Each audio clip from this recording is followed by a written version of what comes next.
Cease fire हो गया है, लेकिन असली सवाल अब ये है, क्या इंडिया ने वार जीत लिया? देखो, जंग सिर्फ बॉर्डर पर नहीं होती, असली जंग तो माइंडसेट्स की होती है, स्टेटमेंट्स की होती है, और इंडिया ने वही जंग जीत ली है। पहली चीज, इंडिया का स्टेटमेंट आया, any act of terrorism is an act of war. ये लाइन बस एक शब्द नहीं है, ये पूरा स्ट्रेटेजिक पोजीशन है। अब कोई टेरर अटैक सिर्फ अटैक नहीं रहेगा, वो सीधा वार काउंट होगा।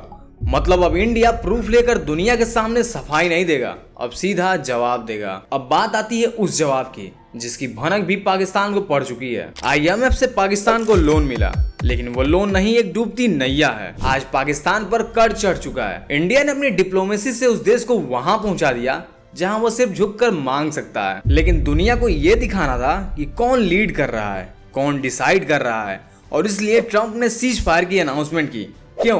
क्योंकि उन्हें हमेशा से ग्लोबल लीडर बनने का शौक रहा है, लेकिन कंट्रोल इंडिया के पास था। यह समझना जरूरी है कि आज के टाइम में ग्लोबलाइजेशन सिर्फ इकोनॉमी में ही नहीं, स्ट्रेटेजी में भी है। जैसे हम रोजमर्रा में दूसरे देशों के प्रोडक्ट इस्तेमाल करते हैं, वैसे ही पॉलिटिक्स में भी हर एक धागा किसी न किसी इंटरनेशनल थ्रेड से जुड़ा होता है। अब अगर पीछे देखें तो इंडिया पर कारगिल वार थोप दी गई थी। पाकिस्तान बोला कि मिलिटेंट्स हैं, लेकिन उनकी पाकिस्तानी आर्मी के कार्ड बरामद हुए थे। उरी अटैक हुआ, इंडिया ने सर्जिकल स्ट्राइक की तो प्रूफ मांगा गया। पुलवामा में अटैक हुआ तो इंडिया ने एयर स्ट्राइक किया, तो फिर यही सवाल उठा कि कितना नुकसान हुआ। यहाँ तक कि पहलगाम में जब हमला हुआ तो कुछ लोगों ने उल्टा ही इंडिया पे ही सवाल खड़ा कर दिया। 26/11 में तो हमारे पास वीडियो प्रूफ तक थे कि कैसे और कहां आतंकियों को ट्रेन किया गया, लेकिन हम कुछ नहीं कर पाए। क्यों? क्योंकि उस समय हमारी इंटरनेशनल पॉलिसी और रिलेशनशिप काफी कमजोर थी। हम हमेशा डिफेंसिव पॉलिसी अपनाते थे, कोई मारेगा तो हम बस जवाब देंगे, और जवाब देने से पहले दुनिया को सफाई देंगे। लेकिन अब वो इंडिया नहीं है। अब इंडिया बोलेगा नहीं, करेगा।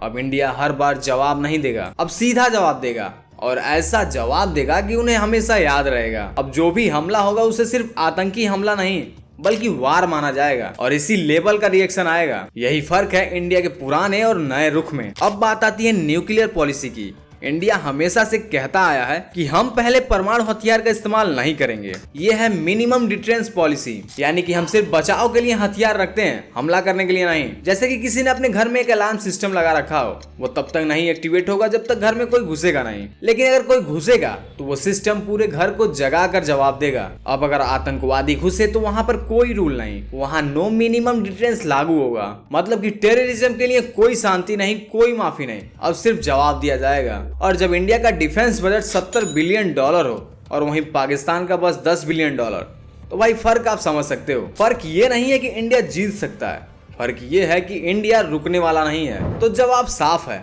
हाँ, इंडिया ने वार जीत ली।